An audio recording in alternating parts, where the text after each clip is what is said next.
recording on the wall so we can start at your convenience. Okay, all right, we're gonna go ahead and start. This is our Parks Committee meeting, and we're gonna go ahead and do roll call. Alder Presley, Here. Alder DeLee, Here. and Alder Weary is absent tonight. We'll say excused absent. And myself, I'm here, obviously. Let's go ahead and do the Pledge of Allegiance, please. I pledge allegiance to the flag of the United States of America and to the republic for which it stands, one nation, under God, indivisible, with liberty and justice for all. Okay, all right, I'm looking for an approval of the agenda. Motion to approve. Second. Okay. And just a clarification, do you want me to say who first and second? I normally do, but. Yes, please. Okay, so we've got a first by Alder DeLee, seconded by Alder Presley. All those in favor say aye. Aye. And that passes. Approval of the minutes. Motion to approve. Motion approved by Alder Presley, Second. second by Alder DeLee. I think it's going to be the same. It's going to be either one or the other all night here. All those in favor say aye. Aye. All right, and that passes.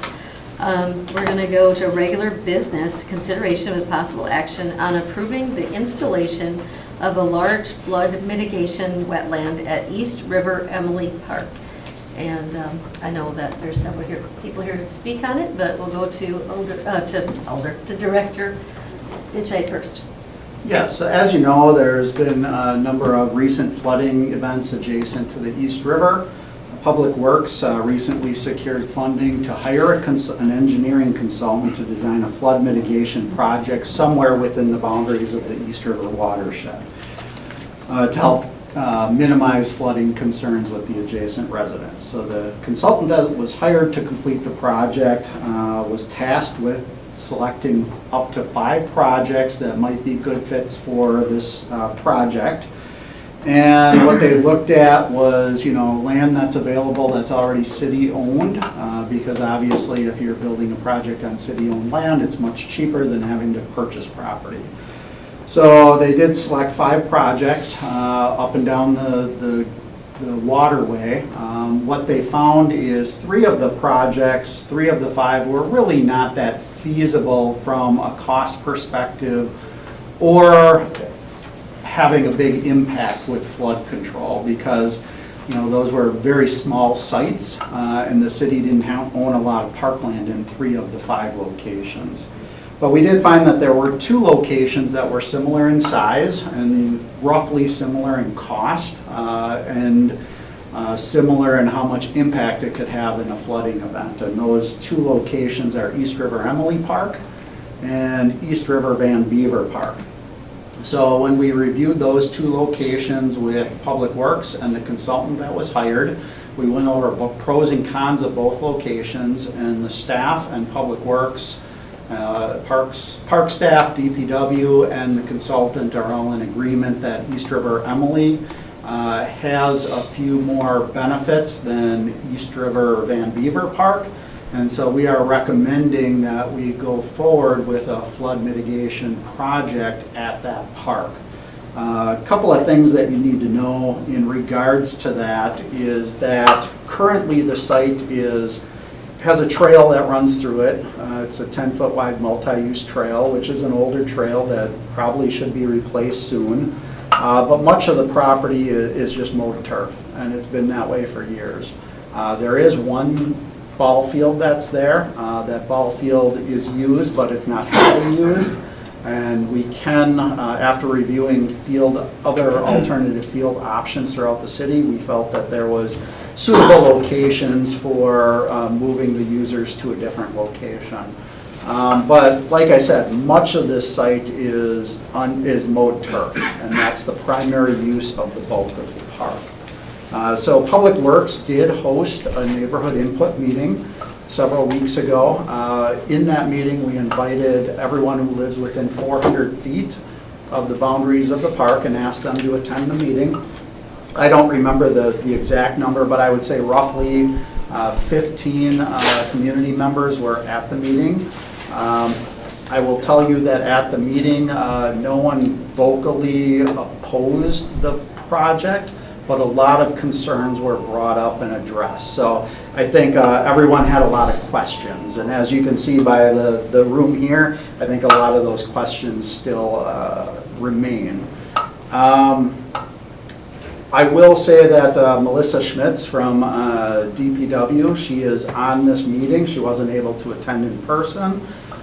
She can speak and maybe give you a little bit more information about the project itself and what's actually being proposed in the park. And so from there, I guess Melissa, why don't you take it from here and just give a brief summary of what is being proposed in the park. Oh, Hold on, we cannot hear you, Melissa. Dan, on this Upper right video, there. it looks like there's 2 ballparks, or ball fields. Maybe. I'll look at it. Do that here, so you don't have to look at it. Hold on, Melissa, we still can't hear you. I'm not muted. Okay, Oh, now we can hear. okay, try it now. All right. Are you able to hear me now? You can hear, but only on my computer screen, so it is very quiet. Oh, So if you could kind of speak up, I don't know, can We the can committee hear. members hear? Yeah, we're okay. Okay, it sounds like everyone can hear, but please speak loud. okay. Let me know if this is any better. I'm trying to speak as loud as I can. So as Dan was saying, we evaluated with our consultant and a lot of past studies from the Army Corps of Engineers at different places within city-owned parks. So there's a lot of data that went into determining the best locations. And are you scrolling ahead into their slides? I don't know if they can see that on their screen, the packet slides. I can put Oh, that we on can. here. Okay.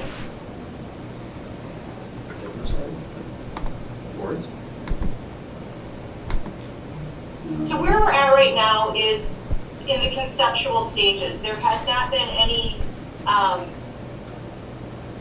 60%, 90% design plans done yet, so we still have a lot of room to work with people in the public and address that they may have.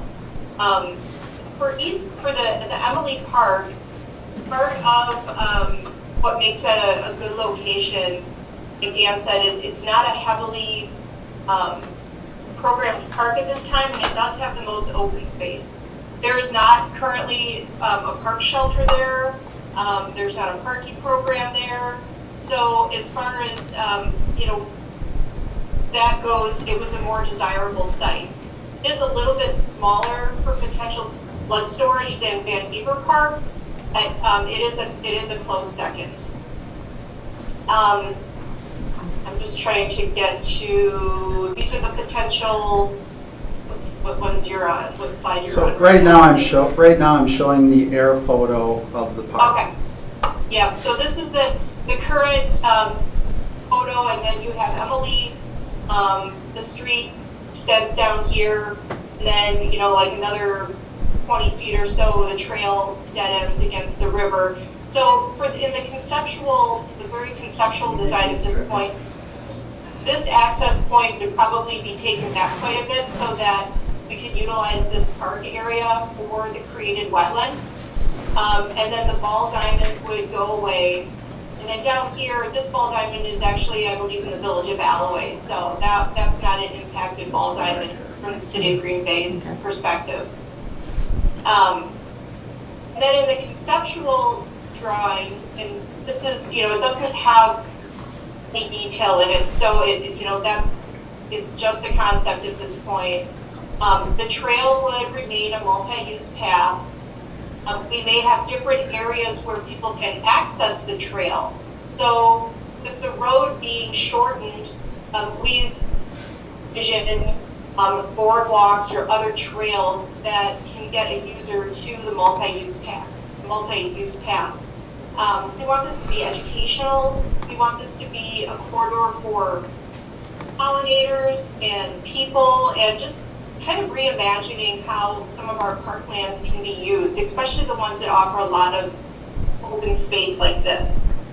And then some of the other, one of the concerns that we heard during second public meeting, we actually had 2 public meetings.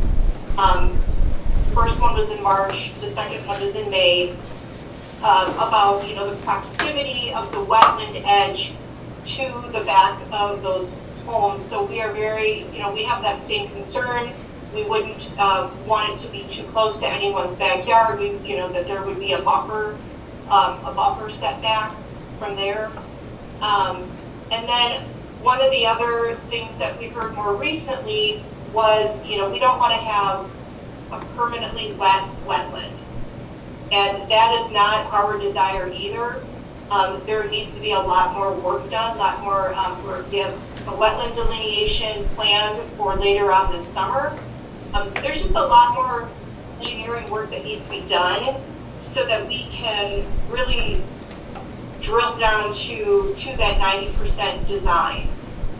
So we plan on addressing that concern as well. And it really depends on how close the groundwater is to the surface in some of these areas. Most wetlands are not, you know, in a floodplain, not permanently wet year round during the growing season. It's only seasonally. So in And then on that, sorry. go ahead. No, you can keep going. I thought you were done. Oh, I was gonna say, this slide is basically showing, that concept, that would be roughly an 11-acre wetland. Right now, the soils there is evidence that there are former wetland soils there, so that is good from a restoration potential for this space. The initial feasibility level cost is $2.7 million. For the 100-year flood stage event, it would reduce the East River by, that's approximately 2 inches, which doesn't sound like a lot. However, you need to keep in mind is that there isn't just one project that is going to solve all of the flooding issues that we experience in the East River watershed. So it's going to take multiple tactics, multiple different types of projects, whether that's underground storage, created wetlands, more distributed green infrastructure throughout our cities and our neighborhoods. So I just wanted to sort of put that forth so that we understand that we're not looking at this one project to solve all the problems, but it is definitely one piece of a solution. So And I sorry. think that's all I think that's all the slides that were in the packet. So in summary, what's being proposed is to create a low area, so when the water or when the river overflows, it has somewhere to go to, and it has a flood control capacity to it. After the flood water recedes, the water would slowly disperse out of there, and then the wetland plants and prairie plants that are planted there would then suck up the remaining water over time. So yes, it'll be wet, but our desire is not to create a pond. A pond doesn't serve the purpose of a flood control. A pond's clean water, it doesn't control flooding. So the purpose is really just give it a temporary location to go. And then as part of this, we would look at trail connections, maybe even replacing the trail that's there. There would be an emergency overflow spill so that it wouldn't then go into the neighborhood, it would then overflow elsewhere. So it'd all be engineered. And right now, they only have funding to actually do the engineering for this project. They don't have any funding to actually implement it. So what they're looking for from the committee is approval to select a location. And staff is recommending this as the location. This then allows them to work with their engineering consultant to do all of the remaining analysis and cost estimates to determine how much it would actually cost to build it and whether or not this is truly a suitable site. But any funding to build this would have to come back to Park Committee or INS or City Council to actually get money to build this, or they would have to apply for grants And again, city council would have to authorize accepting any grants that are awarded. So from here, I would recommend that we open the floor to the public. There's a number of people here that want to speak to this topic, and I guess we'll see where the conversation goes from there. Okay. I'll make a motion to open the floor. Second. Okay, so a motion by Alder DeLee, seconded by Alder Presley. All those in favor? Aye. Say aye. Okay, and the floor is open. If you'd like to speak, you can come right up front. You have to give us your name and your address. Whoever would like to come and speak. There, here. Right anyway. up here is fine. All right, Craig Streckenbach. I live at 1026 Sidham Street. So I got a list of questions. Okay. So I don't know if it prepared. would be better to hand it over to you and look at it? But I- You can just go ahead because a lot of the questions might be answered, I'm Okay. assuming either by Melissa or Director Ditchak. So my very first question has already been answered about why the wetlands need to be done as far as flood mitigation along the East River, south of Mason Street, from what I understand. But looking at an aerial view of both our park on Emily, the Emily Park, and the East River Park on the other side, Van Beaver. the Van Beaver Park, the Van Beaver Park looks to have twice the footprint of Emily when you look at it from an aerial view. And it's also lower in elevation than Emily Park. So I guess kind of confused as to why Emily Park was chosen compared to East River, Van Beaver. Yeah, I guess however you want to approach this, usually it's just making statements, and then after the open session is done, then we respond Well- to things, and we don't Okay, that's go fine. back and you forth, wanna- but it's whatever the Because committee wants to I'll give you the list of questions. Yeah, why don't you give us the list of questions and then we can have the staff Yeah, 'cause it address. probably will be. And I did hear, and I can't remember the lady's name, that's, Melissa? yeah. Oh. You can have Well, it you- now, Okay. because I actually have it on my phone, so also, but, so how will this affect the flood plains? If this project were to go through, how will this affect the floodplain that FEMA just recently reestablished in our neighborhood? And I can tell you it wouldn't have an impact on that. No impact, because a lot of us were taken out of the flood zone when they rezoned the floodplain. But other than that, because you can't answer most of them, maybe just keep a list of all the questions, and just, if you want to email us back or at the next meeting, tell us everything, because there's a lot of different things we have questions on. Speaking with a lot of our neighbors, we really don't want to change the park from what it is to wetlands, because we're not 100% sure how it will turn out. Right, I mean, right now, it floods, so taking a look, because I'm a cyclist, I ride the trails all over the place, and the East River Park has more of a tendency to flood, so like west of Hartung Street, and there's a few other streets on there, they're more likely to flood along the East River during heavy rain than the Emily Park is. So it's just a lot of observations and that stuff, so you can read the questions at your own time. As the council members, just take a look at them, unless you want to read some of them. Yeah, once, why don't I read them after we close the floor? That way, Yeah. if you're still here, he can answer. All right, He or she. he or she, okay. Yeah, because Melissa's on there. Anything else you'd like to say? No, I think that's fine. Okay, thank you. Anybody else? Hello, I'm Dave Fisher. I live at 1050 site. I'm next to Craig. And I've been there since, 30 years. And I believe in 1990, our road flooded. And then it flooded again like 5 years ago. But in between then, the curve of Sidham Street keeps getting flooded. Like every couple of years, they're taking everything out of their basement. Like every 3 years. There's a pump that pumps the road Sidham Street into the East River. And from what I understood, is that pump hasn't worked for 15 or 20 years. And that's why the corner of Sidham and, I don't know what the name of the street is. It's Eliza. Polier and Sidham floods all the time. And there's a pump, and I think you need to look at how often does a river go over its bank. By our house, when it goes over the bank, it's going near the East Mason Street, and then it kind of comes down through some people's backyards and floods up by us.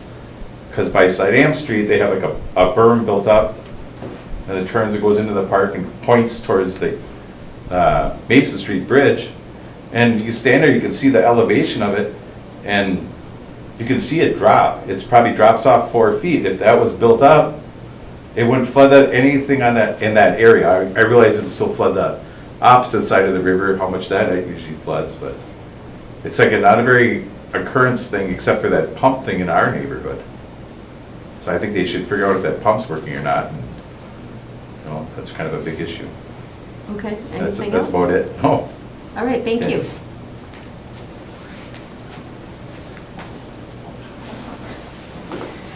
So, hello, I'm Carrie Hagenow. I'm actually a resident of the town of Ledgeview. Don't judge, but I'm here representing the Nature Conservancy, whom I work for, and also the East River Collaborative, which is a group of stakeholders working with Melissa and all of our other municipalities within the East River watershed on projects like this.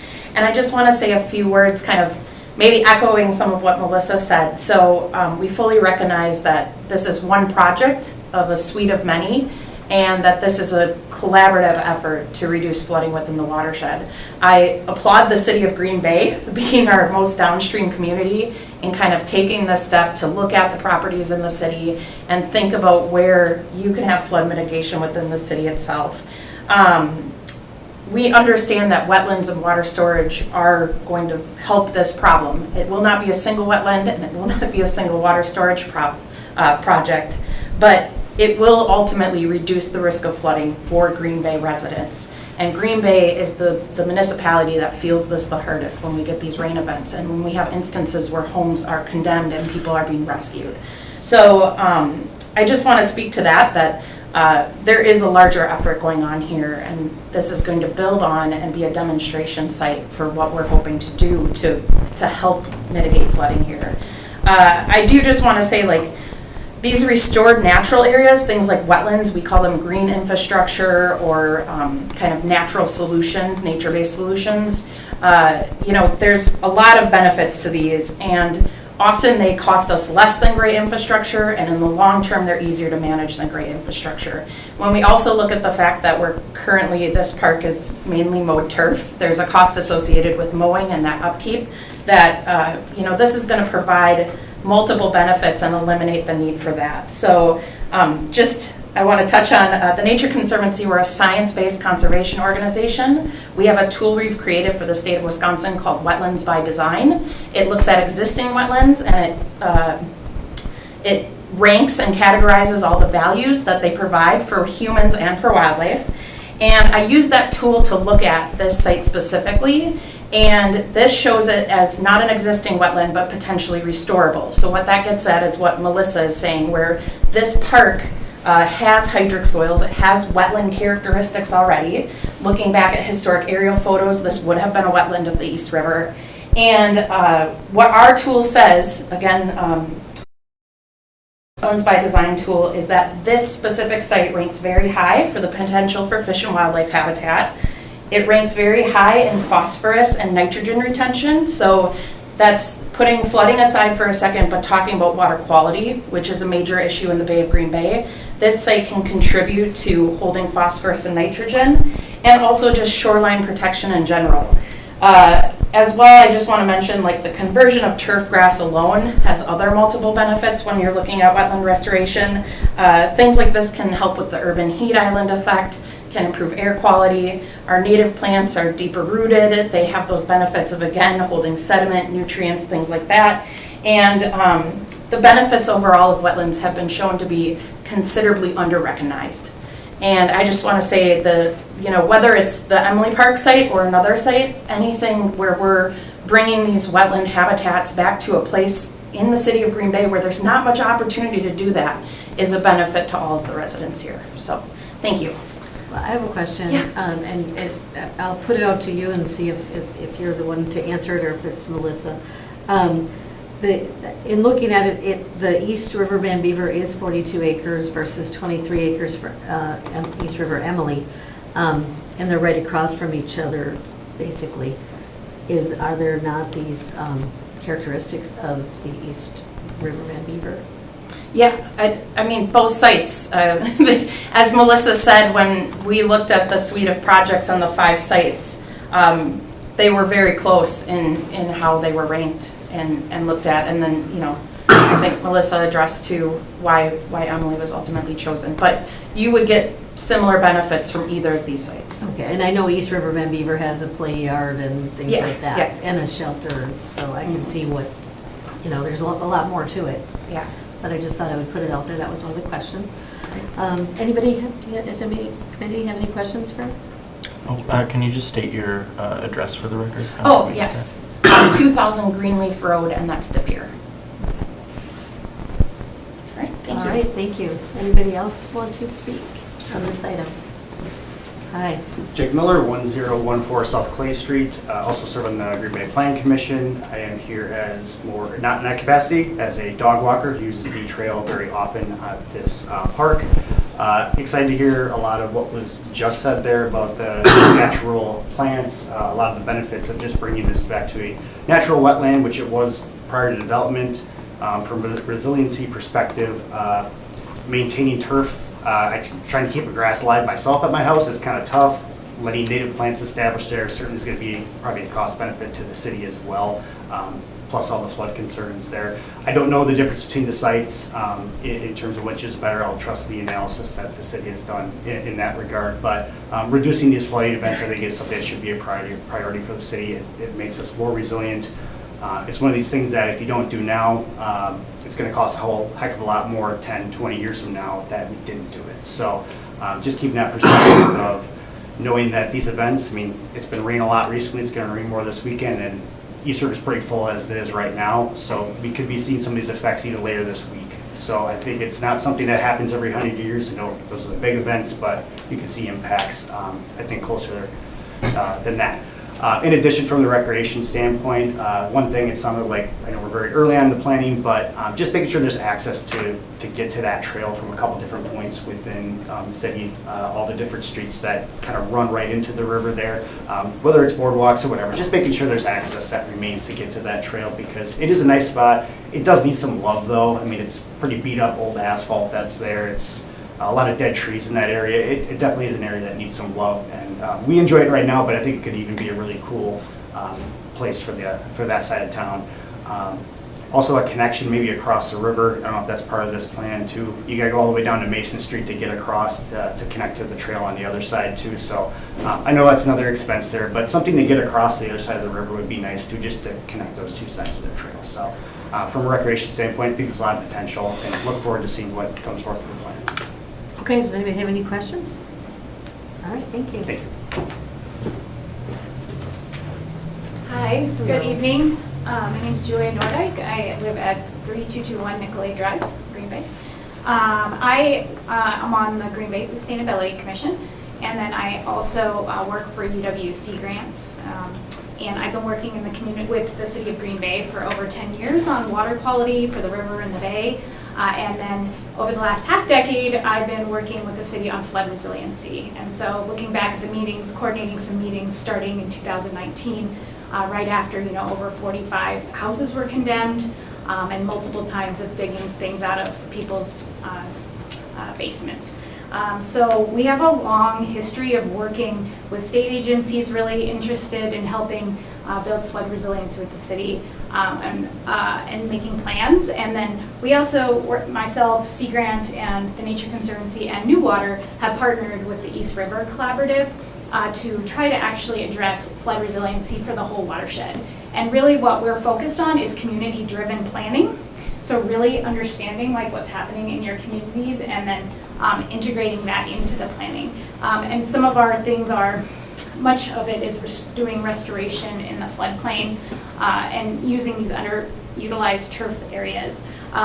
For the whole watershed, there's been a lot of momentum, so it's not just Green Bay, and it's going to continue to build. And so I feel like this is probably the first of many very impactful projects that's going to come over the next few decades, honestly. And it's going to be transformational to the community in terms of flood resiliency. But and you've mentioned, there's been a lot of mention about all the benefits.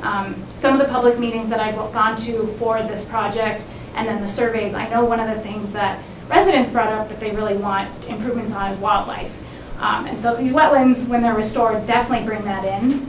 And these projects in communities that I've seen, you're taking a very underutilized area and then you're gonna transform it into something that's aesthetically beautiful and bringing in wildlife, and then improving the trail access. And it's definitely going to improve. I'm confident that it would improve property values in this area, for sure. And it's, people want to move and be closely connected to nature and where they live, more and more so. And I think this is a project that's going to lead that way for our city in general. And then, and I think that just leads also into public health benefits of improving access to the East River, getting people out connected to nature, and then having, right now, I mean, I'm not from Wisconsin, and I'm like eaten alive by mosquitoes here. And that turf grass, I just see like that wet turf grass, you just go in it and you're just, it's not good. It's like a mosquito haven. But wetlands support a lot of wildlife that eats mosquitoes, whether it's dragonflies or damselflies or frogs and birds and insects. Like, they eat all these mosquitoes. And so I think, like, from a public health perspective, I'm really in favor of these types of projects happening too for our communities. So, yeah, and that's all I have. Okay, does anybody have any questions? All right, thank you. Anybody else like to speak on this? You want to come One back? last All right. question that came up after No problem. listening. Craig Streckenbach, 1026 item. And it's like, so I understand that this is all part of the city of Green Bay's Park and Recs, from what I understand. Mm-hmm. So are they working in conjunction with any of the other cities or townships, counties further upstream of the East River that actually causes a lot of the flooding that happens? Because it's not really in our little neighborhood that the flooding is caused by, but it all happens upstream. So, what's happening upstream? Is the city or the county working with anybody else? Yes, and the answer to that is yes. I see Melissa's raising her hand, and she probably has a very good answer to that. Yeah. But we are actively working with the East River Collaborative, as they mentioned earlier today, and we're working with all the various different municipalities all the way down on different initiatives. And flood control all the way up and down the river has been discussed. We've talked about engineering projects for this, and other communities are doing very similar research that we are. I don't know if you have anything to add, Melissa? I was pretty much going to say what you said and drive the point of the collaborative. And East River Collaborative is tied all of the municipalities and townships and villages. They're connected to the East River together for the last 3 years. And it's not just projects, it's also land use practices. There's a lot of contributing factors, as you know, that cause flooding. So, whether this is on there's projects being looked at on private and public.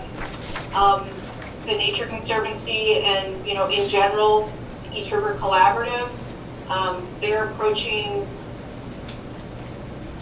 it from a very, very wide view, because we know that the problem is a watershed scale problem. So a last question is, what made Emily Park higher on the priority list for flood mitigation than other measures that might be taking place to reduce the possibility of flooding? So normally when we did projects, you prioritize and do the lowest hanging fruit first. That takes the least amount of cost to solve an issue. So where in all the different projects to reduce the amount of flooding does the Emily Park reside? Is it at the bottom of the list, the top of the list to stop flooding? Where along that list does it reside? I would say that the Emily Park, Van Beaver and Emily were the top two from a flood reduction standpoint, because these large scale created or restored wetlands are able to store more floodwaters. We also looked at underground storage as well, and that is astronomically higher cost for flood storage. So, and the benefits that go along with doing different types of projects were evaluated as well, whether that was enhanced recreation, avoided economic impacts from future flooding was looked at as well. So Van Beaver and Emily were they were very, very close as far as, the top two, select the top two. But Van Beaver Park has a lot more issues with it as far as the park shelter would need to be relocated. And there's some other, the neighbors on that side of the river don't necessarily have another park that's just close by. Like Emily, you can go up to Optimus Park. There's other parks on that side of the river where you're not going to have to cross Mason Street to get to them. So we looked at some of those social impacts as well. That doesn't necessarily rule Van Beaver out as a potential project down the road, because all of these have potential to help with flooding. Okay. So the big flood that happened back in 1990 was actually caused by trees that blocked the Mason Street Bridge. Because we bought the house right after that giant flood. So is there anything coming, well, it doesn't involve the parks, but that is really the big thing that caused all the flooding in the area. Because all the flooding that's happened since 1990 to 2024 has been on the other side of the river except for one time since 1990. And it's all been on the East River Park, Van Beaver Park side. So just a comment. I don't know if anybody can. We looked at the bridge crossings as well as part of this study. That was some of the first work that we did. Yeah. Was looking at the constrictions that the bridges, some of the perceived perceptions that the bridges were causing the flooding. And the Main Street Bridge actually has the narrowest constriction on the East River, not the Mason Street Bridge. But they could both potentially benefit, they could both potentially could benefit with reducing some flooding by widening those bridge crossings into the future when major bridge work is needed. It is not cost effective right now to do that. Okay. Thank you. All right, anything else? Nope. Anybody have any questions? All right, thank you. Does anybody else like to speak on this item? Sure, I'm Dave Fisher, Come back up, okay? Still, 1050 Side Dam Street. Is there any place we can look at, like an elevation map of what the flood was in 2019? Because I know exactly where it was near my house. I'm just wondering, where did that water actually go? Not just a block from me, but like a couple blocks from me, like what all filled in? Director Ditchite, do you have that answer? I don't have that answer. Melissa, do you? We have inundation maps from the 2019 flood. They are not on the project website, but those were created very shortly after the 2019 flood based on the properties that experienced damage. So it is available. If I contact you, because I have your card, would you be able to get that to me so I could see what it was? Sure. Okay. Yeah, because I know right on the road where it was, and I was just kind of curious which houses flooded, and I guess the main question is why. Like I said, that time was definitely the river, but the other times was in our area was that pump doesn't work, so they kept having to flood their basements all the time. And I'll Okay. ask about that Yeah. as well. Okay, So- thanks. Okay, thank you. Anybody else?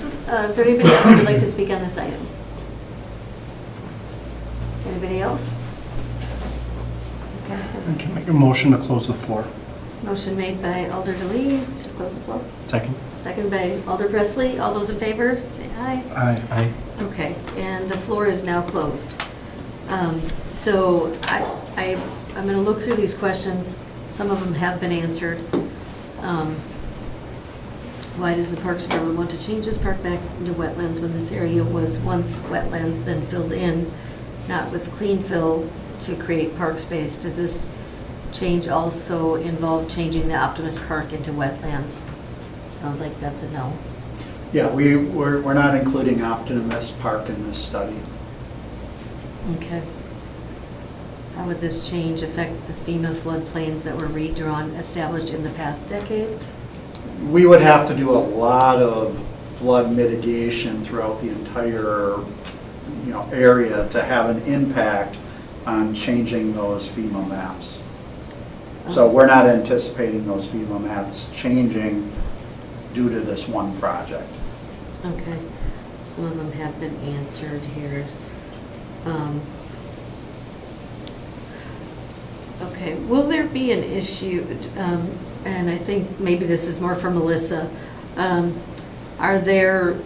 do there tend to be smells, rotting fish and animal carcasses in wetlands? Did you hear the question? I think I heard your question. So the question was, in typical wetlands, do we have issues with when it floods, with fish getting in there, and then when the floods recede, what happens to the fish, and is there a smell issue? Right, so there's a lot of different types of wetlands. So I can't speak to, does this happen in every type of wetland?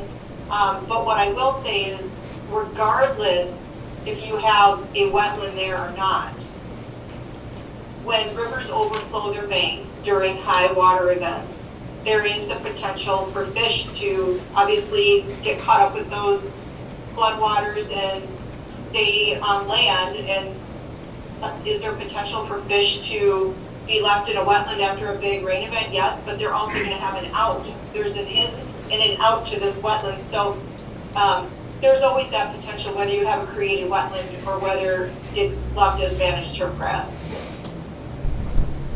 Okay, thank you. Does anybody else have any questions on this item? I don't think questions, but as much as just statements. When I first saw it, I'm not an advocate for eliminating a park. This is the Parks Committee. But using a piece of property like this, but also maybe incorporating an educational piece into it, because we do have flood issues in Green Bay. So maybe, we've talked about replacing the trail, or maybe creating a boardwalk through that area for people to be able to view wildlife, or reutilizing that piece of property for what it possibly could be, while also using it as a resource for flood mitigation, I think would be a great thing. I know that baseball field does not get used very often. I actually line it because I work for the Green Bay schools, and we have to go there and line it, and it's like once or twice a year. So I think it's a great opportunity to create a space for not only utilizing the property for flood mitigation, but also utilizing it for wildlife and an educational piece. And if everyone can work together on it, and I commend you all for coming out today to ask questions and continue to do that. Make sure that you're advocating for everything in your neighborhood as well. So that's all I had. Okay, anything? Yeah, I had a question. I don't know if we have this answer immediately, but maybe to the director. Do we know anything about the pump on Soy Dam? Or maybe that would be a Public Works question? As a Parks Director, I have no knowledge of that. I don't know if Melissa knows, but Public Works Director is here too and could probably answer that. I'm saying it's not working. All of the pumps in the area were evaluated after the 2019 flood, and everything is in operation. Thank you. Anything else? Yeah, I just want to say I think this is something I've heard a lot about as a concern from people, is the flooding issue. This is, like they've said, going to be one part of a multi-pronged solution to it. And this is also the first step of this project for flood mitigation. So hopefully, as this goes forward, we continue to have people showing up and asking questions and contributing meaningfully to this project so that we can alleviate citizen concerns while also making sure that we are responding to flooding in a way that is helpful to the community.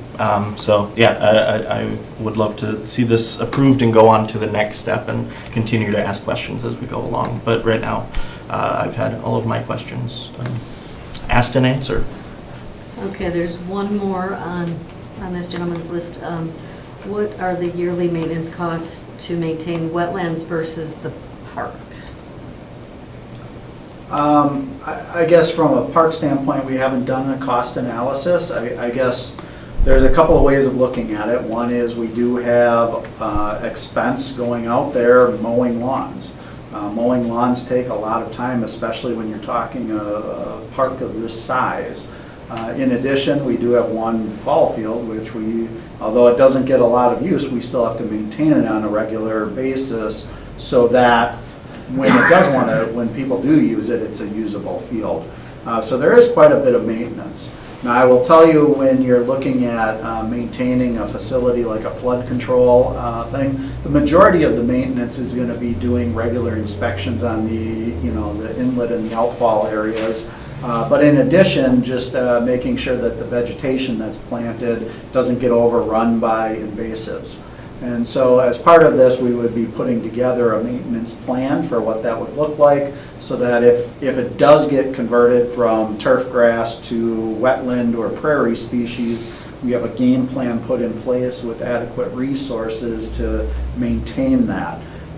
Typically with prairies and wetlands, the first 3 years are critical. You have a lot of maintenance for the first 3 years, just getting those plants established. But after about the 3-year mark, then your maintenance actually becomes less because the plants are established and they're actually fighting the introduction of the invasive species. So first 3 years, I'd say it'd be pretty heavy in maintenance, but it already is heavy in maintenance right now also. Okay, and will this still remain in the parks asset column, or does it go to DPW? Well, it would still remain a city park, but DPW would oversee the inspections. We would have to determine who's maintaining the vegetation, whether that's parks or DPW. You know, in general, it's still a city facility. It doesn't cost the taxpayers any more, whether it's parks or public works. Mm-hmm. We would just work jointly and figure out which department's doing what as far as the ongoing maintenance goes. Okay, thank you. What are the wishes of the committee? I move to approve. Okay, Alder Presley moves to approve, I'll second it. and seconded by Alder DeLee. All those in favor say aye. Aye. Okay, and that passes. So this will be going to our council meeting next Tuesday, and that's when the full council will vote on this. So I just want to let you know that. And are we welcome to come? Yeah, everybody's welcome to come What time is that meeting at? at 6 o'clock. All right, and we'll move on to number 2, consideration with possible action on the, and by the way, thank you all for coming out in the shade. Thank you. On the request by Alder Weary on behalf of Jamie Peter, I don't know how to say it. Piotr? Piotr. What? Piotr. Piotr, okay. To utilize Colburn Park for a fall plant festival and/or spring Green Bay Botanical Garden show. And I know that Alder Weary and Director Ditchite and I had a exchange via email, and basically, Yeah, so to summarize, we did reach out to Jamie in advance earlier this week just to ask a few questions of what the intent was. no, you can leave it open. When we reviewed it with her, what we told her is an event like this is usually spearheaded and planned by either an individual or a user group. This isn't something that the Parks Department would take the lead on typically. And then the event would go through the Special Events Committee for getting approval for it. This wasn't something that she knew. She didn't understand the process. She's never hosted an event with the city before. But after explaining it to her, she did say that she might consider hosting an event next summer at Colburn Park. And if she does, she'll be in contact with us to discuss it in more detail. So, you know, that being said, I think we've done the adequate research that we needed to do on this item. And I would recommend that we receive and place this on file. I did review that with Alder Weary today, and he agreed that that was probably the appropriate motion moving forward. But if you'd like to take some other motion, we can talk about that. I'll make a motion to receive and place on file. Okay, motion made by Alder DeLee, Seconded. seconded by Alder Presley. All those in favor say aye. Aye. And that passes. So moving on to 3, consideration with possible action on accepting a donation from West Bend Mutual valued at $15,000 to host a tree planting Arbor Day event at Murphy Park. Yay, your park. So per city policy, we are required to get approval from the committee and the city council to accept any donation over $10,000. That's why we're bringing it forward to you. So our forestry department, they've been working cooperatively with the Arbor Day Foundation to plan a volunteer day to plant trees in a park in Green Bay that was recently damaged by the heavy storms. And the park that was selected was Murphy Park. That one had substantial tree damage. A lot of trees fell down over the last 2 years through 2 different storm events. West Bend Mutual agreed to sponsor the event. They would like to volunteer at the park and plant 30 to 50 trees on October 2nd, which is a Wednesday. And they would provide up to $15,000 for the event. And the funds would be used for everything from purchasing the trees and materials needed to plant it, to provide refreshments and anything else that is deemed necessary for the event. They're assuming it'll come in around $15,000, but it might be less than that. That's the maximum that they would donate to this. Along with it, the Arbor Day Foundation would provide an event coordinator that would work jointly with our forestry department to be on site and participate and facilitate that planting day. And so if it is approved, it would become our 2024 Arbor Day event. So we usually pick one event in our parks where we call that our Arbor Day event, where we're planting trees in one of our parks. We feel that this would be a great PR piece for the city and for West Bend Mutual as part of their donation. So staff is 100% in support of this, and I would recommend approval. Okay, any questions? All I'll right. make a motion to approve. Motion made by Alder DeLee, Second. seconded by Alder Presley. All those in favor say aye. Aye. And that passes. Why wouldn't it? All right, number 4, consideration with possible action on the purchase of a portion of parcel 21-420 at 2208 Manitowoc Road for the expansion of VT Pride Park for $30,000. So at the last meeting, the Parks Committee approved the master plan for VT Pride Park. And if you recall, in that master plan, we showed a potential parking lot to the north of the park boundaries. And we showed it as a possible future parking lot. It was shown on private property north of the existing boundary. So the area we're discussing purchasing is currently maintained as parkland. So we have a lease or an easement with the adjacent property owner who owns that land, and he allows us to use it as parkland and keep it as mowed turf. There is fencing on either side to prevent people in the park from going into the adjacent properties. We're currently mowing the area, but right now that's the only investment that we've made to the property. There are no physical improvements. So with the approval of the master plan, we now see a desire, a need for that piece of property to convert it to official parkland versus keeping it as a lease. So the city would be very hesitant to build a parking lot on a leased property. In addition, the property owner may not even allow us to build a parking lot on a leased property. So because the master plan was approved, our Community and Economic Development Department did reach out to the property owner, our real estate agent did, and asked them if they'd be willing to sell. They said yes, they would be willing to sell, and they offered the land for $30,000.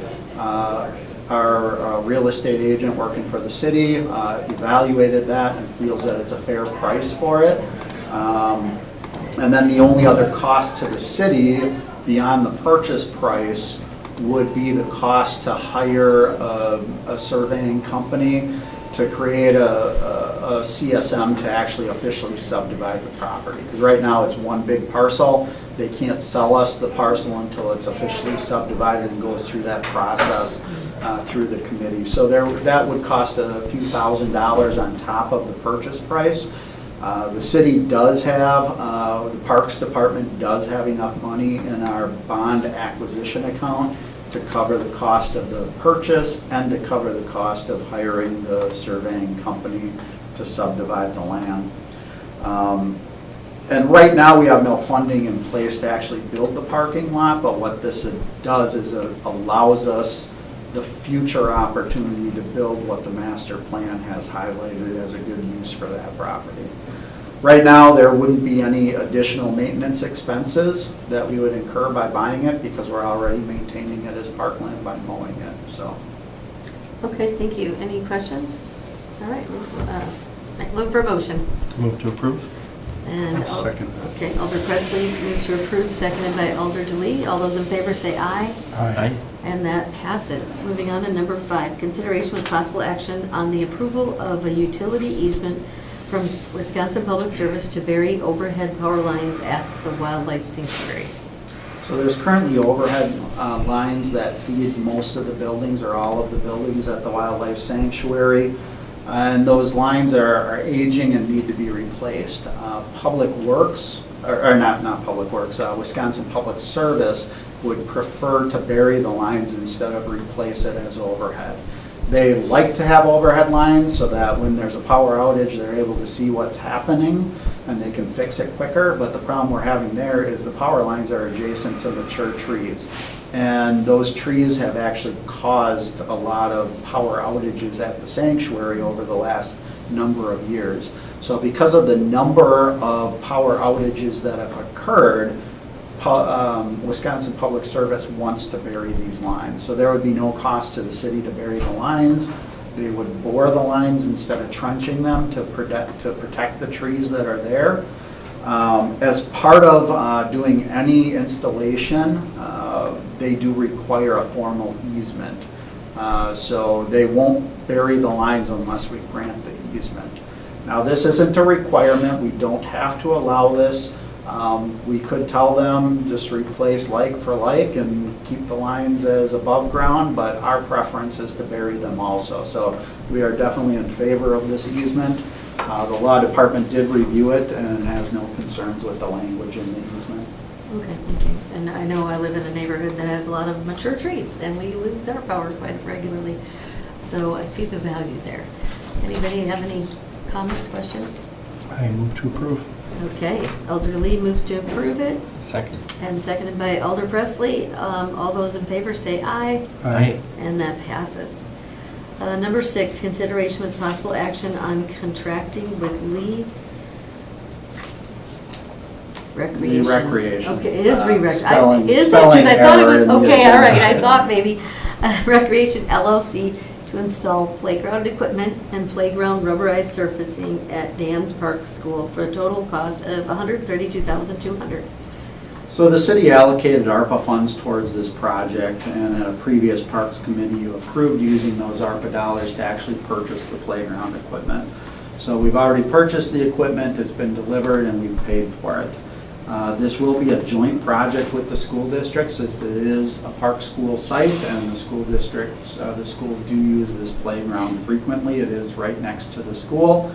And so the school district is chipping in for this project also. So the purchasing department quoted out the installation of the play equipment and the installation of rubberized surfacing around, within the perimeter of the playground. So that's what the quote is for. It's for the installation and the rubberized surfacing. It's not to actually purchase the playground itself. We're proposing to hire Lee Recreation to do the work for a total cost of $132,200. They are the sales rep for the equipment that was purchased, so it's really, this is the right company to do this work. There is $18,407 left in the allocated ARPA dollars that we set aside for this project. So of that $132,000 expense, the city would be using just over $18,000 in ARPA money to go towards this project for the installation and the rubberized surfacing. The rest of the funding will come from the school district, and that comes out to $113,793. There is only enough funding to put rubberized surfacing on about half the playground. Between the school district funding and the city funding, there is not enough money to do rubberized surfacing throughout. And so the half will be rubber, the other half will be just normal playground wood chips. School district did review this quote, and they do have the funding in place to pay the $113,000, and they are recommending also that we proceed with contracting with this vendor. And so what we'll do is we'll invoice the school district for this amount of money. Once we get the check, then we'll contract this out. I'm assuming it's the same for the next item. It's the same, except for the ARPA dollars are slightly different between the two as far as how much is available. But I would recommend that you approve it contingent upon the Green Bay Public School District funding $113,793 of the total cost. Okay, any questions or comments? Looking for a motion. I move to approve contingent on the school district funding the rest of it. Okay, so Alder Presley moves to approve, I'll second it. seconded by Alder DeLee. All those in favor say aye. Aye. And that passes. And number 7, consideration with possible action on contracting with Lee Recreation LLC to install playground equipment and playground rubber surfacing at Sullivan Park/School for a total cost of $132,200. Yeah, and the only difference between the two projects, like I said, is the amount of ARPA funding we have available. So for the last project, we had just over $113,000. For this one, we have $18,000. So if you're going to make this motion contingent upon the school district funding it, the dollar amount would be $117,200. Okay, any questions or looking for a motion? I'll move to approve contingent on the school district funding the other portion of it. Second. All right, so Alder DeLee makes a motion to approve and seconded by Alder Presley. All those in favor say aye. Aye. And that passes. Consideration, so number 8, consideration with possible action on purchasing 2 Gas Boy Atlas X Series gas dispensers for the park shop from Energy Tech Services for a total cost of $28,915. So there is an underground gas tank that we have at the park shop. We use that gas tank to fill up all of our vehicles, and then even the other departments do occasionally use it also. The tank and the dispensers were built in the 1990s. Actually, the tank was installed then. The dispensers were actually used from the previous park shop. So we took them from the previous shop, moved them to the new shop in the 1990s. So the dispensers that are there are minimum 40 years old, but probably more than 50 years old. So they're old. We cannot find replacement parts for those anymore. We do have 6 nozzles to disperse gas, and only 3 of them are working, and we can't find parts to fix it. So this is a needed repair. We do have funding. So last year, or in 2024, we bonded $30,000 to go towards the gas tank replacements.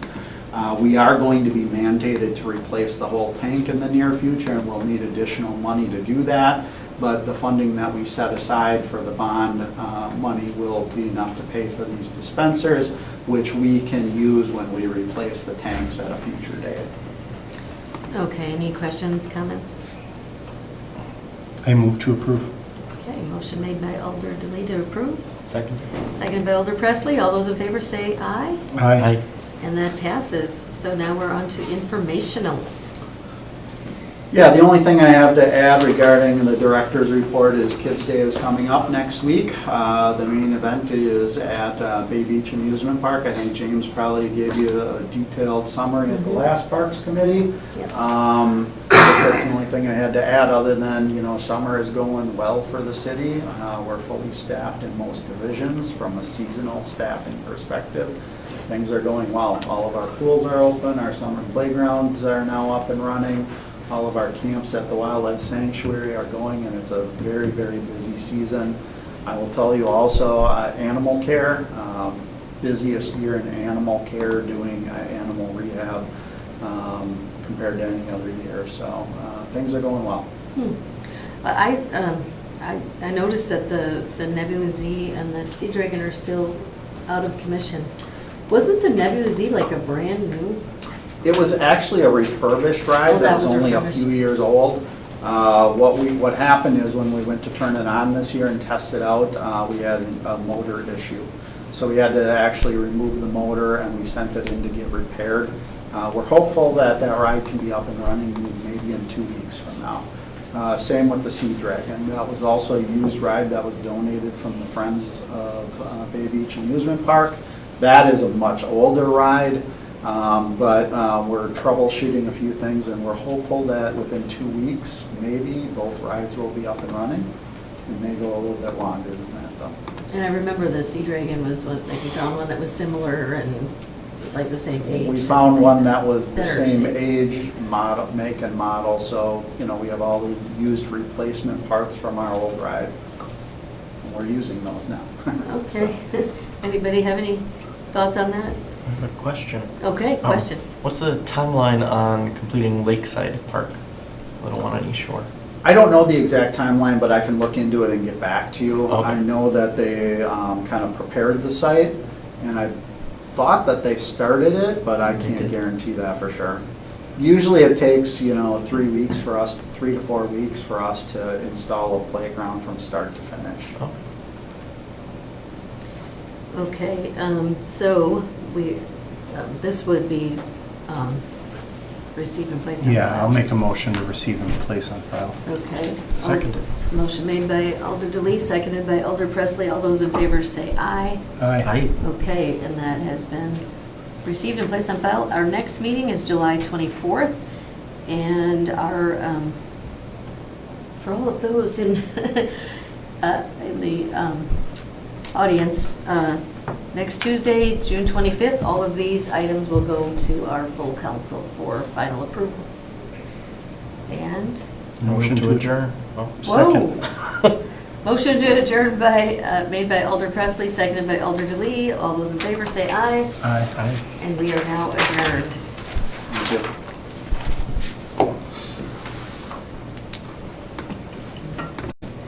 Well, we might have people joining us at